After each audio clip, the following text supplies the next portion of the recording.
Hey, so right now I'm going to talk about the 1982 film Fanny and Alexander by Ingmar Bergman. Um, Over here in New York, over the last few weeks, they have been doing a retrospective of Ingmar Bergman for his 100th centennial, and I've had the amazing opportunity to see a lot of his films. Right before I saw Fanny and Alexander, I had seen 15 of his other films.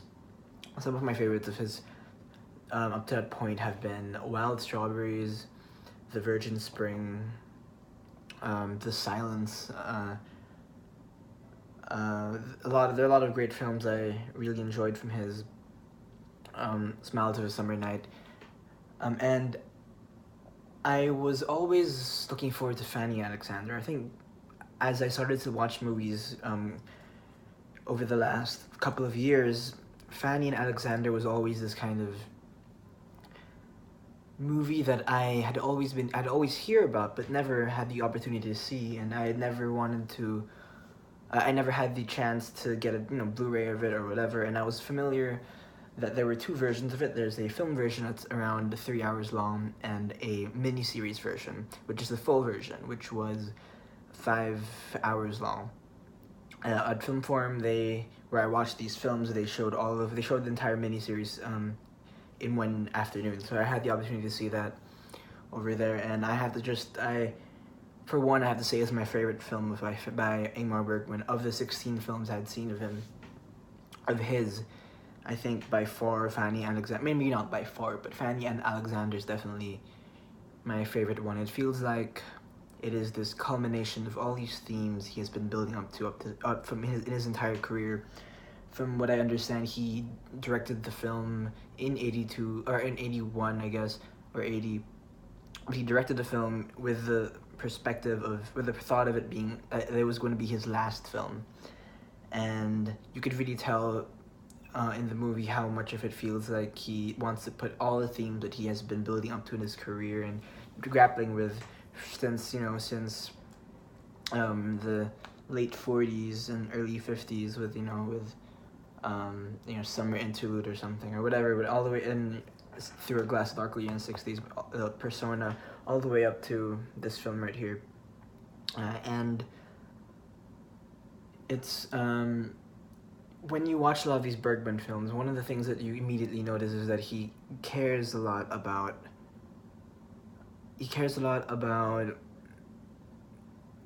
God, or at least grappling with with existential questions of whether or not to believe in a God, and whether or not and how that kind of affects your relationships and affects how you perceive the world around you.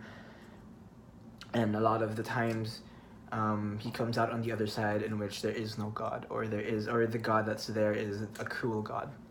And in this film, he tells this semi-autobiographical tale in which it stars these two children, Fanny and Alexander, in a high class family in the start of the 20th century, and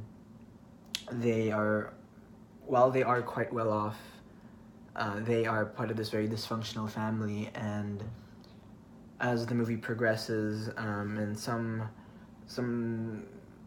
horrible things uproot their lives and lead them to the house of a bishop who in some ways epitomizes the devil or demons. And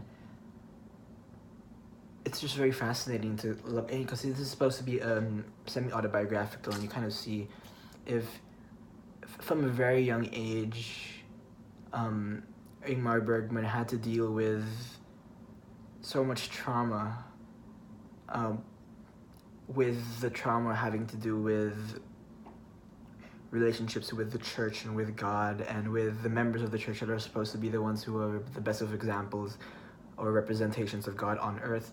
How can one really live their life optimistic about the prospects of religiosity or of belief, when at the very core of it all, there's so much tension in it when you are a child, especially.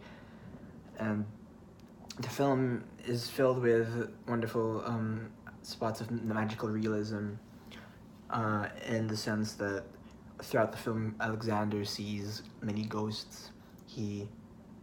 Which one could either say are perhaps hallucinations of some sort, or of his imagination. Fanny Alexander is described as a very imaginative kid who loves telling fibs and lies, and is obsessed with the arts, or at least is obsessed with telling stories and storytelling, and the theater. A big part of the film revolves around how the family owns a theater, and every year every few months they have shows, and the movie actually starts off with them in their Christmas show, where they're reenacting the birth of Christ and all of that. And it's and all the members of the family kind of join in it, or some of them try to act in it, or some degrees. And it's just, there's so many things going on in the film, whether it is about Ingmar Bergman's perception of filmmaking generally. It's kind of, in some ways you can read it in a very meta way, in which you look at how he perceives theater as how he perceives film, or how he perceives storytelling, or the importance of telling stories, or the importance of, in some ways, maybe escape. One could look at it as escapism, but there's